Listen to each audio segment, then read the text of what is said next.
Kadapa steel plant మన opposition leader ఇక్కడ తిరుగుతున్నాడు, ఊరూరు తిరుగుతున్నాడు. ఏం తమ్ముళ్ళు, తిత్లీ తుఫాన్లో మీరు కనపడలేదు, కనపడ్డారా? నిన్న ఈస్ట్ గోదావరిలో తుఫాన్ వస్తే అక్కడికి రాడు, రాష్ట్రం ఇబ్బందులు వస్తే దానికి సహకరించడు. కడాన పులివెందలకు కూడా నీళ్లు తీసుకుపోయిస్తే అక్కడ నీళ్లు రావడం కూడా ఇష్టం లేని వ్యక్తి ఈ జగన్మోహన్ రెడ్డి.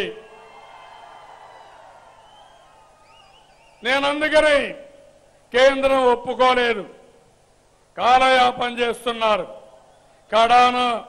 కడపలో ఉక్కు ఫ్యాక్టరీ ఈ నెల 27వ తారీఖున ఫౌండేషన్ వేసి పూర్తి చేసే బాధ్యత తీసుకుంటున్నాం. నేను అడుగుతున్నా ఇక్కడుండే జగన్మోహన్ రెడ్డిని సమాధానం చెప్పమని. ఒక్క మాట మాట్లాడరు, కేంద్రం పైన విమర్శించరు, నన్ను విమర్శిస్తారు. ఒక పక్కన తెలంగాణ ఎన్నికల్లో టీఆర్ఎస్ పార్టీ పోటీ చేస్తే వాళ్ళని సమర్థిస్తారు, ఎన్నికల్లో గెలిస్తే సంబరాలు చేసుకుంటారు. ఈ యొక్క జగన్మోహన్ రెడ్డి కోడికత్తి పార్టీ. అవునా కాదా?